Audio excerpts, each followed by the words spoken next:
My name is Freya. I am not young now. I'm 87. I have lived many years. I have seen many things. I have felt both joy and pain. Now I set off to see my son. It has been so long. The weight makes my heart tremble. The plane is ready. People chat. Some laugh. Some sit in silence. A voice says, "Please fasten your seatbelt." I listen. I obey. The plane starts to move. My heart beats fast with memories. I recall the last time I saw my son. He was young then. He had big hopes. He said, "Mom, I want to learn. I want a better life." I said, "Go, my son. Learn. Stay strong." Then he left. I did not see him again. Years passed. Letters came. Phone calls came. But his face faded from my sight. Now, I have a ticket. I have a seat. I have a path to a new start. I close my eyes for a moment. A mix of hope and fear fills me. Then, a gentle voice whispers, "Come see me, Mom." My son calls from far away. I answer, "Yes, my son." It is time. A flight aide interrupts my thoughts. "Would you like a drink?" I open my eyes. I see her kind face. I say, "Just water, please." She gives me a small cup. I hold it tight. The plane is quiet. I hear soft whispers and steps. My mind drifts to the past. I remember my youth. Life was hard then. I worked every day. I helped my family. I had dreams that burned like a small flame. I waited for the right time. I wondered, did I choose right? Did I do enough? Those questions still haunt me. The plane glides along smoothly. I think of my son. Will he know me? Will he still need me?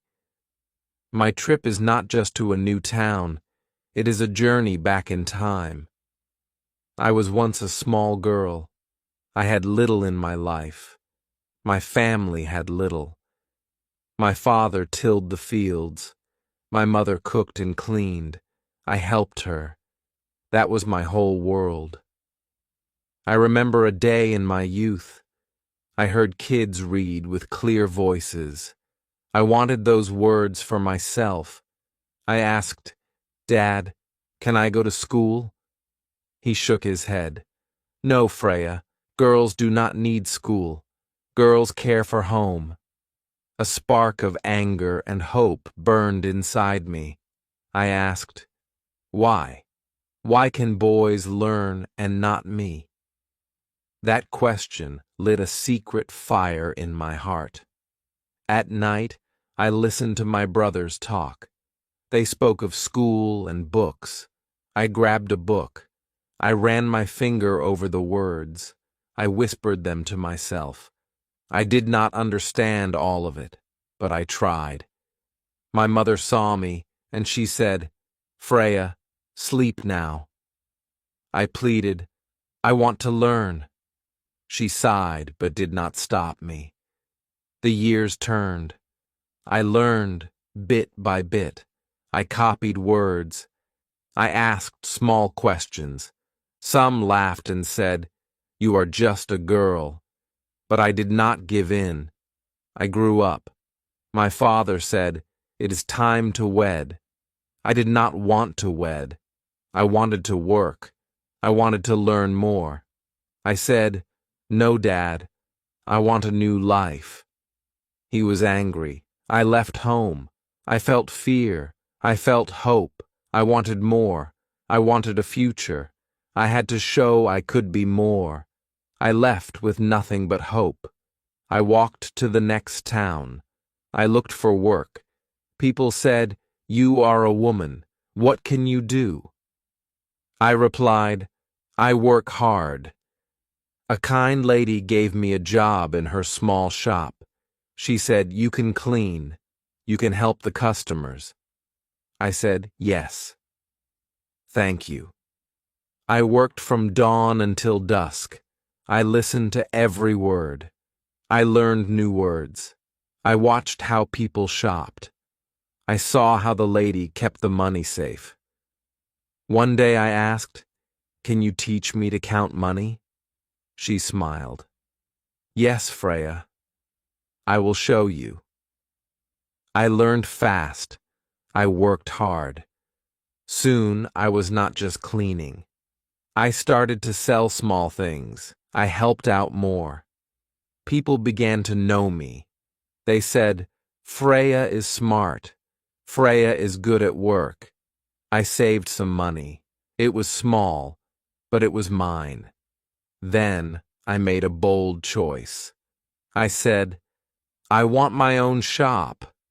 The lady laughed. "That is hard, Freya." I said, "I know, but I will try." I found a tiny space. I bought a few items. I opened my shop. At first, few came. People whispered, "She is just a woman. She will fail." But I did not stop. I smiled. I greeted each one with a kind word. Slowly, more people came. My shop grew, and so did my dreams. Then a man came. He looked at me with a firm gaze. He said, "You are strong. You are different." I felt a shiver. He came back day after day. One day, he asked, "Will you marry me?" I paused. I remembered the past. I was not a helpless girl anymore. I was a woman who had built a life. I said, "Yes, but only if you respect me. Only if you let me keep my dreams." He smiled. "Yes, Freya." We wed. We worked side by side. We grew our small business. Soon, we had a son. I held him close. I looked at his tiny face. I promised, "You will have a good life. You will go to school. You will learn." Time passed.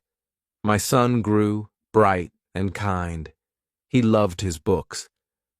One day he said, "Mom, I want to study in the city." My heart ached. I wanted him near. I remembered my own struggles and dreams. I said, "Go, my son. Learn. Stay strong." He packed his things. He hugged me tightly. He said, "I will write. I will call." And then he left. I waited for his letters. I waited for his calls. I waited for the day we meet again. Years went by. My son was far away. At first, he sent letters. He made phone calls. He said, "Mom, I learned so much I smiled with pride."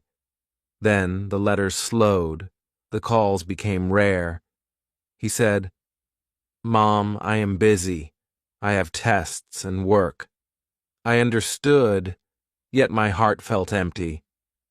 One day, the phone stayed silent. The next day, nothing happened. A week went by, a month passed. I wrote my son, "Are you okay?" No reply came.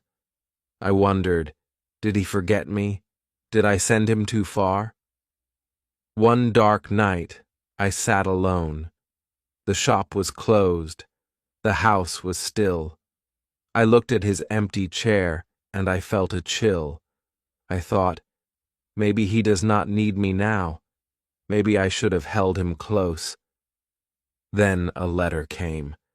My hands shook as I opened it. It said, "Mom, I miss you. I have a good job now. I want to see you. Please come." Tears filled my eyes. I touched the paper. My son had not forgotten me. He still wanted me near. But could I leave all I had built behind? I sat and thought for a long time. Then I chose to go. I bought a ticket. I packed a small bag. The day of my flight came. I stood at the airport. I had never flown before. All felt new and strange. I felt very small. A voice said, "Passengers, please board." I took a deep breath and stepped forward. I entered the plane. I sat down. The seat felt tight. The plane moved. My heart pounded. The engine roared. The plane rose into the sky. I thought, this is it. I will see my son. But a fear crept in. Will he know me? I looked at my old hands. My hair was white. My face had lines. My son had been young when he left. Now, he was a man. Will he see me as his mom? Will he hug me like before? I closed my eyes. The memories came back. His small hand in mine. His soft request for a story. His laugh that once filled our home. Now, he was far away. He had his own life. What if he had changed? What if he no longer needed me? The plane flew on. I clutched the letter with his words, "Mom, I want to see you." But a dark thought whispered, what if he says that out of guilt? What if he does not really want me? The plane began to descend. My journey neared its end. My heart raced with one final doubt. Will my son welcome me, or will I be a stranger? The plane slowed. A voice said, "We will land soon." My hands grew cold. My heart pounded. I thought, this is it. I will see him. But fear held me tight. What if he is not there? What if he has changed his mind? The plane touched down. People rose. They grabbed their bags. I sat for a moment. I took one deep breath. I stood up. I walked slowly. I saw a sign. Exit. My steps felt heavy. I went into the airport. People waited. Some held signs. Some carried flowers. Some hugged their kin. I searched for my son. I looked left. I looked right. Nothing. My heart sank. Did he forget me? Did I come for nothing? I stood there, lost in thought. People passed by. No one looked my way. I felt alone. Then a soft voice said, "Excuse me, ma'am, are you Freya?" I turned. A young woman stood before me. Her face was kind. She held a phone in her hand.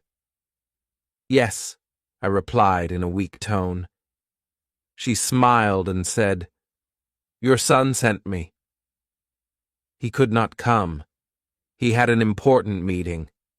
He asked me to bring you to him. My heart broke a little. My son was not here. I traveled so far, and he was missing. I nodded. Okay? She took my bag and said, "Follow me." I walked with her in silence. We went outside. A car waited. She opened the door and said, "Please get in." I sat. The door closed. City lights flashed by. My heart was heavy. He did not come himself. He sent someone. I fought back tears. The car stopped. The woman smiled. "We are here." I looked up. A tall building stood before me. She opened its door. "Your son is waiting inside," she said softly. I took a deep breath and stepped out. I rode the lift up. The door opened. I saw him. There he stood in a suit. He looked older, taller, and strong, yet his face was still my son's face. I wanted to smile. I waited for him to speak first. He looked at me. His mouth opened, then closed. He stepped forward and said, "Mom, Mom, I'm so sorry." His voice broke. His eyes filled with tears. I did not know what to say. He came closer. He took my hands and held them tight. I felt both joy and sorrow. I was scared he might be mad. I looked at my grown son. He was not a boy anymore, but in that moment, he still held the spark of the little boy I once knew. I smiled and held his hands. "My son," I said, "I am here now." I knew then that he had not forgotten me. His grip was strong, but his hand shook. His eyes were wet with tears. I had not seen him cry since he was small. "Mom," he said softly, "I missed you." I looked at him and saw the little boy who once held my hand on his first day of school.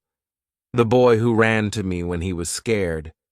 Now he was a man with a suit, a job, and his own life. But in that moment, he was still my son. "I missed you too," I said in a calm, soft voice. He sighed. "I thought you would be mad. I thought you would feel left out." I shook my head. "I waited for you. I knew you worked hard. I knew you built your future." He closed his eyes for a moment. Then he said, "Mom, I should have come more. I should have called more." I smiled. "I am here now. That is what matters." He let go of my hand. "Come, let's go home." "Home?" I asked. "Yes," he said with a gentle smile. "Now our home is here." We walked out together. The air was cool. The lights shone bright. The night was still and full of mystery. Everything had changed, but inside, some things remained the same. I was not just a visitor. I was a mom. We got into his car. As we drove, he talked softly. He told me about his work, his dreams, and his hard days. He asked, "How is the shop, Mom? How is life?" I laughed and said, "The shop is fine, but times are hard." He smiled and said, "Maybe I can help." I looked at him. My son was now the one who offered support. Time had changed many things, but love stayed the same. We reached his home. It was big, neat, and warm. He opened the door for me. "Come in, Mom," he said. I stepped inside. The house was bright. There was food on the table. "My favorite meal," he said. "I made this for you." My heart filled with joy. "Thank you, my son," I said. We sat together. We ate. We talked. We laughed. As the night grew calm, he said, "Mom, I learned all from you. You showed me how to work, how to dream, and how to never give up." Tears filled my eyes. I had long wondered if I had done enough. Now I knew the answer. I reached for his hand and whispered, "Life moves on, but love never changes." He smiled and said, "Yes, Mom. Now we are together." I nodded. I was home. As I sit here, I think of my long life. I think of the hard days and the choices I made. I was once a little girl with no voice. I wanted to learn. I wanted more. Many said, "You cannot." But I did. I share my tale with you now. Maybe you have dreams. Maybe you fear to chase them. Maybe you wait for a sign. Know this, you are strong. You matter. You are not alone. Do not fear. Step forward. Trust yourself. And remember, love always finds a way.